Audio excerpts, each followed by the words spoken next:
Information importante pour tous nos téléspectateurs de Canal+ Afrique. Canal+ change la numérotation de la majorité de leurs chaînes sur le bouquet Afrique. EMCI TV sera désormais au numéro 317 et ce changement sera effectif à partir du 7 juillet 2025. Fini le 197, place au 317. Notez bien ce nouveau numéro pour ne rien manquer de vos programmes préférés. EMCI TV, chaîne 317 sur Canal+ Afrique dès le 7 juillet.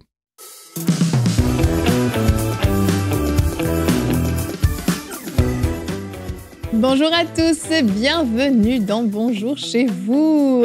Cette semaine s'annonce magnifique, je vous l'ai dit hier, et ça a été confirmé par l'émission d'hier. On était en feu à la fin et aujourd'hui ça s'annonce tout aussi puissant. La révélation du nom de Jésus. Yes. Oh, qu'est-ce qu'on aime. On va parler d'autorité déléguée. On va parler de la puissance du nom de Jésus avec Frank et Omer. Salut, messieurs. Salut, vous deux. On est là, on est prêts. Ouais.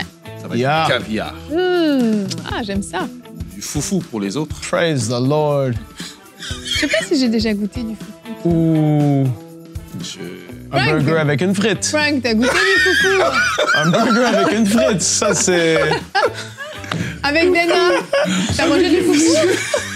J'ai mangé du foufou, oui. Avec Dana? Oui, lors de l'émission Delicious oui, avec Atoms. Et Dana, à la fin, je goûtais à tous les plats. Et j'ai goûté au foufou. T'as aimé? Ouais. J'ai trempé dans... Je me rappelle plus c'était quoi. Il y avait du poulet, légumes, je crois, ouais, légumes, tout ça. Donc, c'est plus ça qui assaisonne. Parce que le foufou en soi, c'est un peu... c'est comme nature. Oui, je comprends. Tu vois ce que je veux dire? C'est un accompagnement. Donc, Dana, les 85 coups de sel qu'elle a donnés... si elle regarde, elle dit « Frank, pourquoi tu dis ça? » Tout le monde m'en a parlé de cette histoire. Le sel. Le poivre après. Et donc, en fait, ce qui est beau, c'est qu'on voit ce que le royaume de Dieu peut faire. Que des hommes de toute culture peuvent se mettre ensemble. Puis là, on découvre ce que l'autre a. C'est merveilleux. C'est beau. Mais ça, c'est delicious. Mais dans Bonjour chez vous, on fait un peu moins ça. Mais on va vous encourager quand même. Eh oui. Aujourd'hui, on parle du nom de Jésus. Frank, dans la réponse d'expert, tu nous diras pourquoi le nom de Jésus est-il élevé au-dessus de tous les noms. Yes. Oui, parce qu'il est élevé. Hallelujah. C'est tout. Voilà, fini. Bon, t'auras 12 minutes pour nous le dire. Merci, Seigneur. Allez, on va commencer tout de suite. Vous l'aurez compris, c'est une suite d'hier. L'un de nos héritages, c'est notre autorité, cette autorité déléguée. Allez, c'est parti pour la pensée du jour.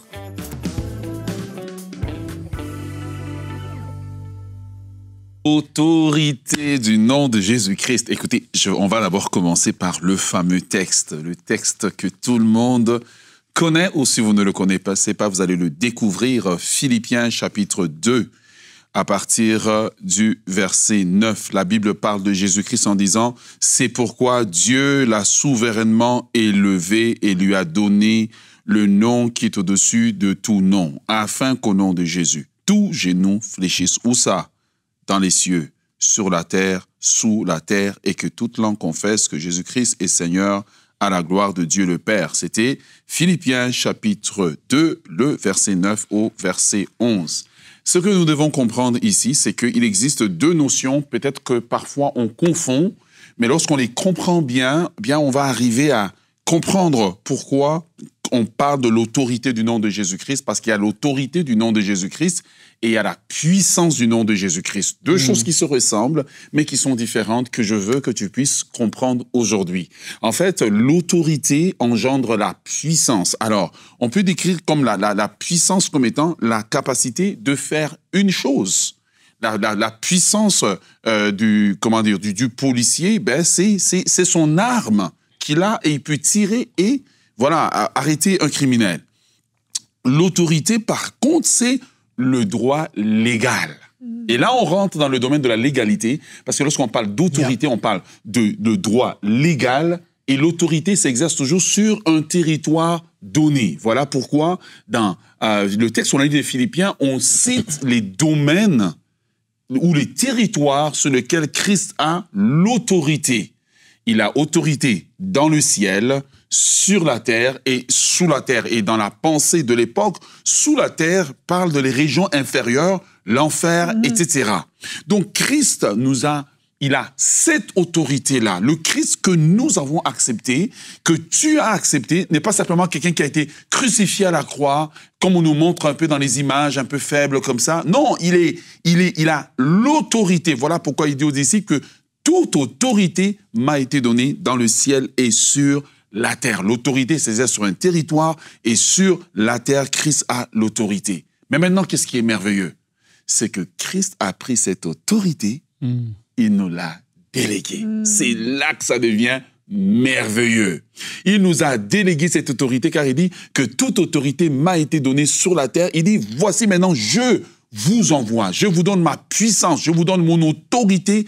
Et quand nous exerçons cette autorité, ce n'est pas en fonction de notre passé, mais nous l'exerçons en fonction, comme l'a dit Franck, de l'identification en qui nous sommes. Vous voyez, quand le policier est en exercice, ce n'est pas tellement sa force, mais c'est à quel État il appartient, à quel gouvernement il appartient.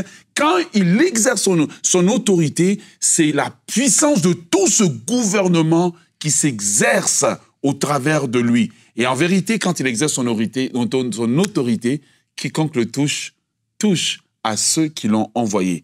J'aimerais vous dire aujourd'hui que vous avez une autorité extraordinaire que le diable craint au travers du nom de Jésus-Christ. Ne vous laissez pas intimider par le diable, ne vous laissez pas intimider par les circonstances, ne vous laissez pas intimider par ce que vous vivez autour de vous. Dites au nom de Jésus. Quand vous le dites, ce merveilleux nom a la capacité d'emmener solution, délivrance et guérison.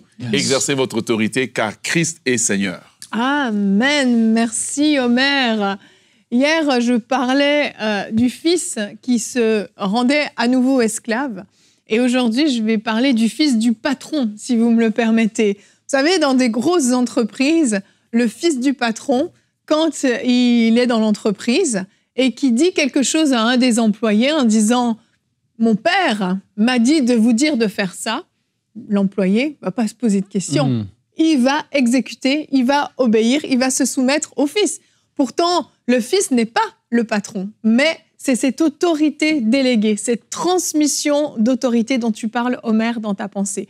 Et le fils, tout à coup, devient finalement aussi puissant que le père, avec une autorité similaire au père dans l'entreprise, simplement parce qu'il est son fils. Et on parlait hier du fait que c'était immérité.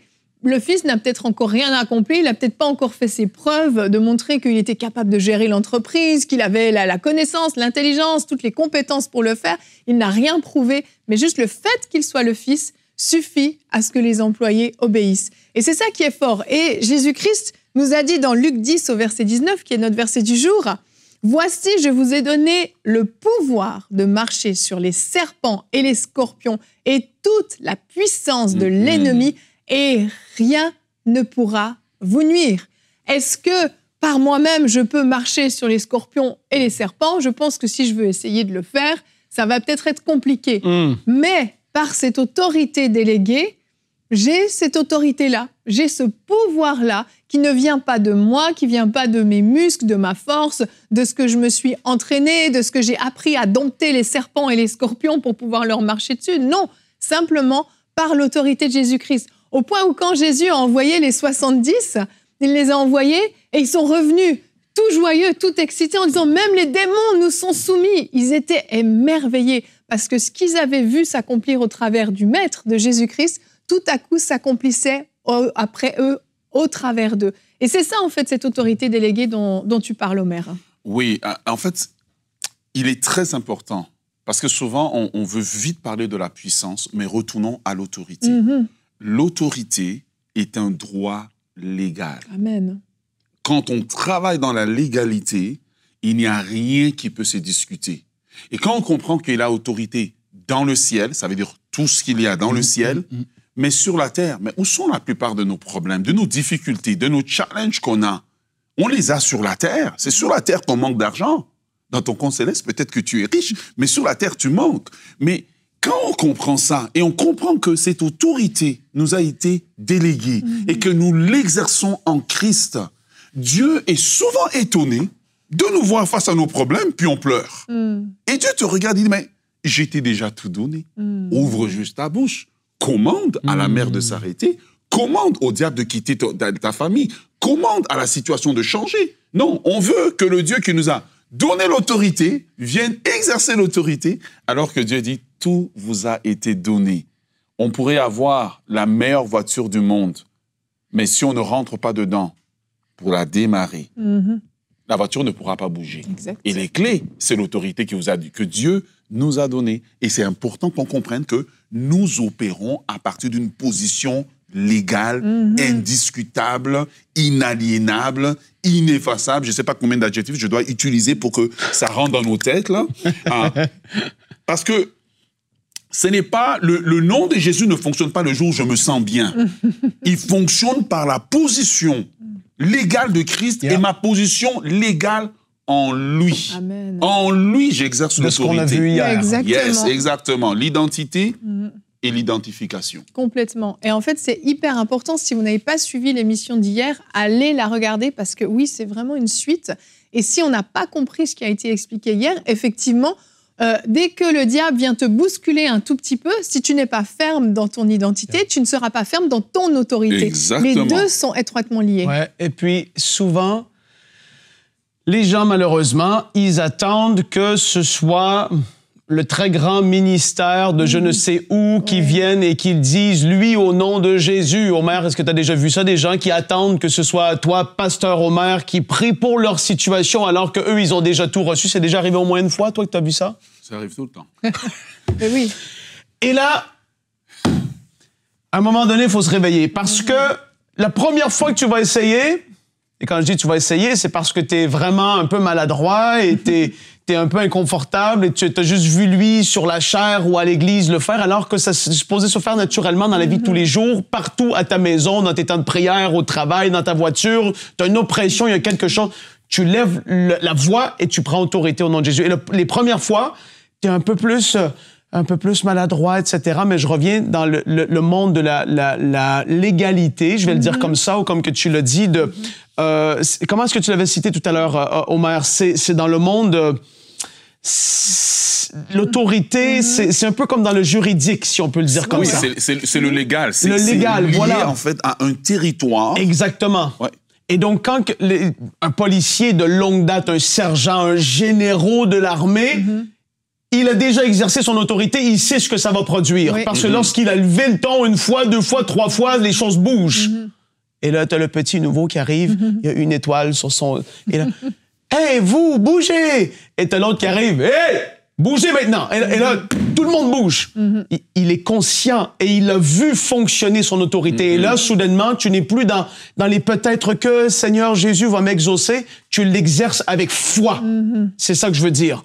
Tu n'es plus un débutant, tu exerces avec foi et tu sais que ça doit bouger et que ça doit changer. Il doit y avoir un shift dans le monde de l'esprit. Il y a une oppression qui est là, ça peut peut-être durer, essayer de résister, mais toi tu résistes aussi parce que tu le sais qu'en son nom, faut que ça dégage. Oui. Et là, ben ça vient avec l'expérience et la connaissance et la révélation de qui on est. Alléluia! Ben, si on va plus loin, justement, c'est ça le problème que les gens vont croiser. Ah, mais j'ai dit, ça n'a pas bougé. Vous voyez, c'est comme un policier devant une maison avec des squatteurs. Je ne sais pas comment on le dit en français. Bon, des personnes qui ne sont pas supposées être là. Ben, quand il va dire une fois et que ça semble ne pas fonctionner, parce qu'il est sûr de son autorité, c'est ça. Il va répéter l'instruction jusqu'à exécution. Parce qu'il sait que la puissance qui fonctionne derrière lui est plus grande même que sa propre personne. Et vous allez voir que généralement, il ne sortira même pas son arme. Il va juste parler. Parce qu'il est certain que le son de sa voix, derrière le son de sa voix, il y a la puissance de tout le gouvernement qui les représente. Et c'est cette assurance-là, parfois, qui nous manque. Donc, quand on a dit une fois, ça ne marche pas, oh, Pasteur Frank, est-ce que tu peux venir à mon secours? Non, Pasteur Frank, il a la même autorité, en fait, que toi. Oui. En fait, en termes d'autorité, nous avons tous la même autorité. 100%. Exact. Et je terminerai peut-être que certains sont parents et nous suivent, et ça va peut-être vous parler, mais vous le savez, quand vous dites quelque chose et que vous savez que vous n'allez pas lâcher, vous le dites à vos enfants, vous leur donnez un ordre, vous êtes ferme, vos enfants vont le faire. Par contre, si vous savez déjà derrière votre tête que bon, s'il ne le fait pas, c'est pas grave, juste au ton de votre voix, à votre attitude même corporelle, vos enfants vont voir que vous n'allez pas tenir parole, que vous n'allez pas aller au bout et il n'y aura aucun résultat. Donc, je pense vraiment que notre attitude, notre conviction intérieure et notre révélation de qui nous sommes a une grande influence dans notre autorité. Et bien sûr, qu'est-ce qu'on utilise? On utilise le nom de Jésus. On va voir pourquoi ce nom a été élevé au-dessus de tous les noms dans la rubrique Réponse d'experts.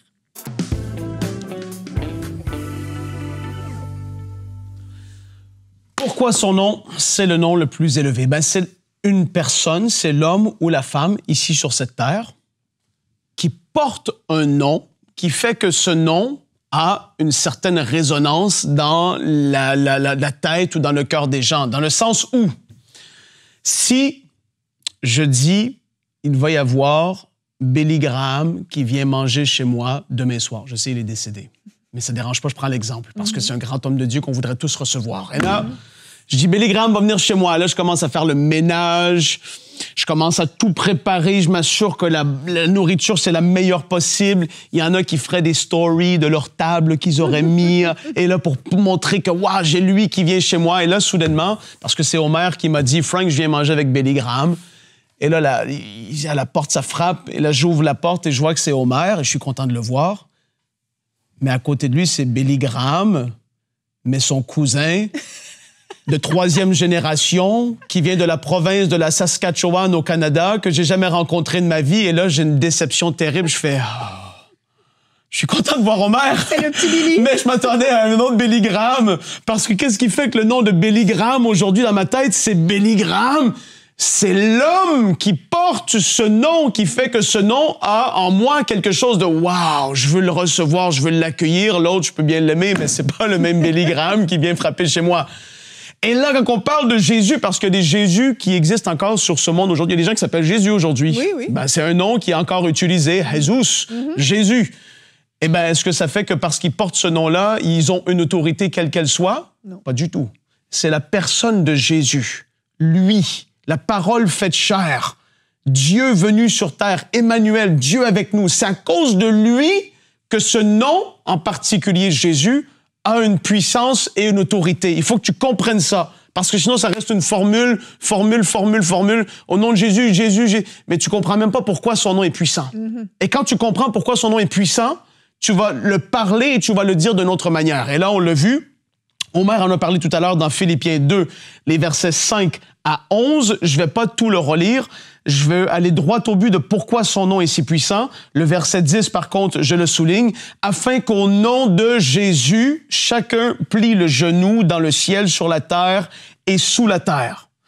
Pourquoi est-ce que, au nom de Jésus, tout genou va fléchir? Principalement 4 choses, et on va les voir ensemble.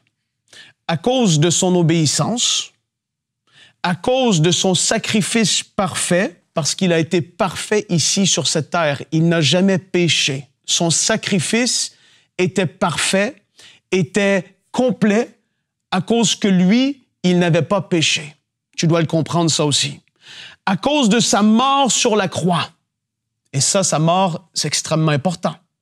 Mais comme que je le dis souvent, s'il n'y avait pas eu la résurrection, la mort n'aurait pas produit et n'aurait pas amené ce qu'aujourd'hui on peut vivre. Parce que la résurrection, on va le voir, c'est quelque chose de tellement fort. Les gens parlent souvent de la mort de Jésus, et il fallait qu'il passe par la mort pour vivre la résurrection. Mais la mort n'était pas l'aboutissement. Lorsqu'il est ressuscité d'entre les morts, c'est là qu'il s'est passé quelque chose d'extrêmement fort. Et donc, première des choses que Jésus a fait à travers de ces 4 choses, ces 4 volets que j'ai pu énumérer, il a récupéré l'autorité que Satan avait volée de Adam et Ève dans le jardin, et aujourd'hui, il est celui qui détient toute autorité. Hébreux 2, verset 14. Ah, on voit de la doctrine hier et aujourd'hui, ça fait du bien. Hallelujah. Oui, c'est bon, ça. Hébreux 2, 14. Il l'a fait pour réduire à l'impuissance, en parlant de Satan.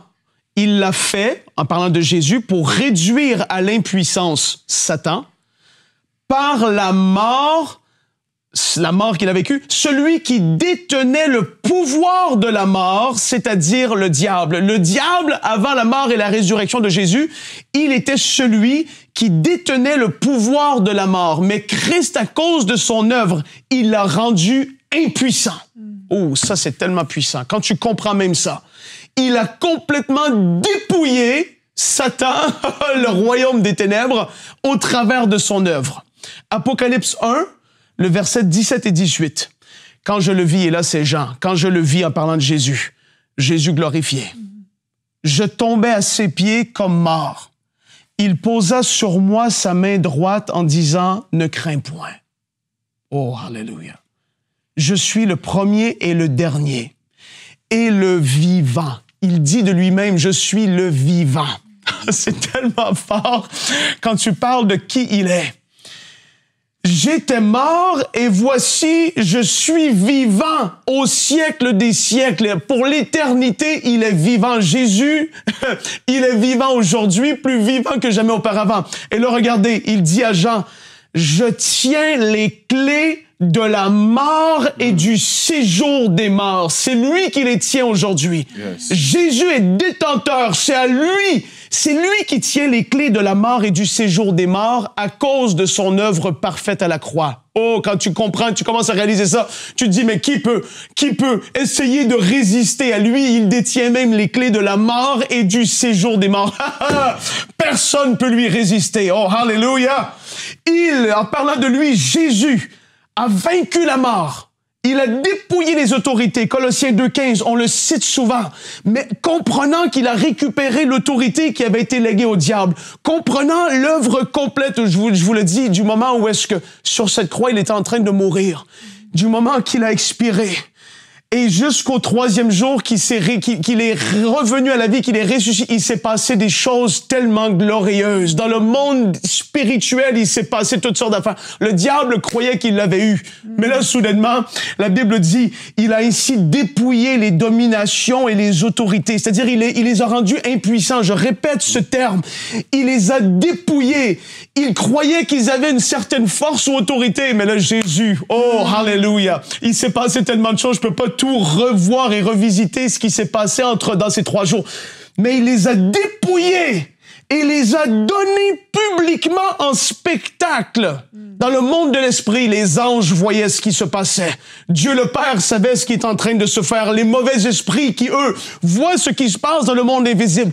Oh, Jésus, il les a livrés et donnés publiquement en spectacle. C'est-à-dire qu'il les a tellement écrasés, tellement dominés sur eux. C'était la honte totale. Et quand tu regardes ce que ça représente dans les temps romains, c'est que lorsque le roi victorieux revenait de la bataille, il traînait derrière lui sur son char royal ceux qui avaient défait complètement. Il les traînait, il les livrait publiquement en spectacle. Et le peuple acclamait, il disait, oui, nous sommes victorieux. Oh, Jésus, c'est ce qu'il a fait au diable. Le diable n'a aucune puissance aujourd'hui que ce que tu lui laisses avoir dans ta vie. Je veux te le rappeler. Tu as le nom de Jésus. Et là, regardez, il les a dépouillés, livrés publiquement en spectacle, en triomphant d'elle par la croix. Et là, c'est la mort. Mais là, regardez, parce que la résurrection, c'est un peu drôle à dire, mais la puissance de ce qui est arrivé à cause de la résurrection est très peu prêchée. Et je dis pas que c'est minimisé, mais c'est peu valorisé. On entend souvent parler de la mort dans les chants, la résurrection dans les chants qu'on peut chanter. La résurrection, parfois, mais la résurrection, regardez ce que la parole dit qu'elle a produite. Romains 1, les versets 1 à 4. Là, c'est Paul qui écrit. Et il est en train d'expliquer à l'Église de Rome le principe de la rédemption dans les premiers chapitres. C'est tellement puissant. Et là, il commence et il dit de la part de Paul, serviteur de Jésus-Christ, appelé à être apôtre, mis à part pour annoncer l'évangile de Dieu, la bonne nouvelle de Jésus. Cet évangile, Dieu l'avait promis auparavant par ses prophètes, c'est-à-dire que Dieu avait annoncé prophétiquement qu'il allait avoir un Messie qui allait venir et qui allait, pardonner et sauver l'humanité. Les prophètes l'avaient annoncé. Dieu l'avait promis par ses prophètes dans les Saintes Écritures. Il concerne son Fils qui, en tant qu'homme, est né de la descendance de David, la lignée de où vient Jésus dans le naturel. Et ça a été accompli. Et qui, du point de vue de l'Esprit Saint, a été déclaré fils de Dieu avec puissance. Oh, il a été déclaré fils de Dieu avec puissance par sa résurrection. À cause de la résurrection, il a été déclaré fils de Dieu. Oh, puissant, avec toute puissance et autorité. Quand tu comprends ça, et c'est pour ça qu'il dit Jésus-Christ, notre Seigneur, par la résurrection, c'était la preuve qu'il n'avait pas péché. C'était la preuve que la mort ne pouvait pas le retenir. C'était la preuve qu'il avait récupéré toute autorité que le diable avait pu avoir auparavant. Il est ressuscité d'entre les morts. Le Saint-Esprit est venu dans ce tombeau et a redonné vie à ce corps. Il a dépouillé publiquement, je vous le rappelle, Satan. Et là, regardez, Matthieu 28, versets 16 à 20, c'est pour ça que Jésus dit, les 11 disciples allèrent en Galilée, sur la montagne que Jésus leur avait désignée. Quand ils le virent, ils se prosternèrent devant lui. Mais quelques-uns eurent des doutes. Jésus s'est approché, leur parla ainsi. Tout pouvoir m'a été donné dans le ciel et sur la terre. Alléluia. Il se présente devant eux et leur dit, les gars, tout pouvoir aujourd'hui m'a été donné dans le ciel et sur la terre. Oh Seigneur, je sens ta présence, je veux te dire merci. Tu n'as pas changé, tu es le même. Et c'est pour ça qu'aujourd'hui, c'est le seul nom qui peut amener le pardon des péchés. Yes. C'est pour ça que Acte 4, verset 12 dit « Il n'y a de salut en aucun autre nom, car il n'y a sous le ciel aucun autre nom qui a été donné parmi les hommes par lesquels nous devions être sauvés. » C'est par ce nom que nous avons reçu le salut. C'est par ce nom que tu peux résister aux traits enflammés de l'ennemi. Quand tu comprends pourquoi son nom est si puissant, c'est parce qu'il a vaincu, complètement dépouillé Satan et le royaume des ténèbres. Il est ressuscité d'entre les morts, aujourd'hui assis à la droite de Dieu. Et je te rappelle que hier, on l'a vu, toi aussi, tu es assis à la droite de Dieu aujourd'hui. Tu peux te tenir et dire, oh, je suis l'enfant de Dieu. Au nom de Jésus-Christ, situation soit renversée, débloque, maintenant, change, shift. Satan, tes attaques sont nulles et sans effet. Tu t'énerves. Là, je suis en train de m'énerver comme je fais quand que je peux prier parfois, parce que je sais en qui j'ai cru. C'est pas à cause que tu cries que ça va bouger, c'est parce que tu sais qui tu es.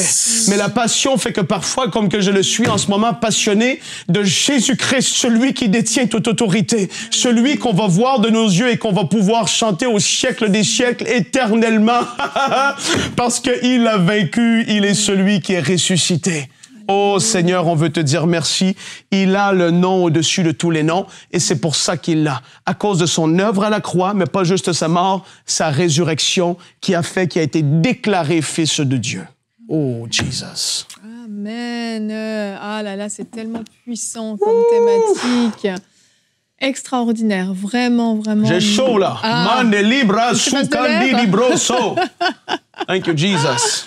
Alléluia. Merveilleux sujet et je vous le dis, cette semaine ne fait que commencer. Demain, on parle du baptême du Saint-Esprit, mais après-demain, on va parler de la puissance de la prière qui obtient des percées. Donc, on est juste en train, là, on a mis les fondations lundi, hier, donc aujourd'hui, on a mis les fondations. Demain, on continue avec les fondations en parlant du baptême du Saint-Esprit. On va voir comment le recevoir. On va voir ce qu'il produit en nous. Quel effet de puissance il y a sur nous lorsqu'on est baptisé, rempli du Saint-Esprit. Super important pour passer à l'étape de la prière jeudi. Alors vraiment, ne manquez aucune émission cette semaine. C'est un équipement qui est placé sur vous pour que vous obteniez la victoire. Merci, messieurs. On se retrouve demain. Bonjour chez vous.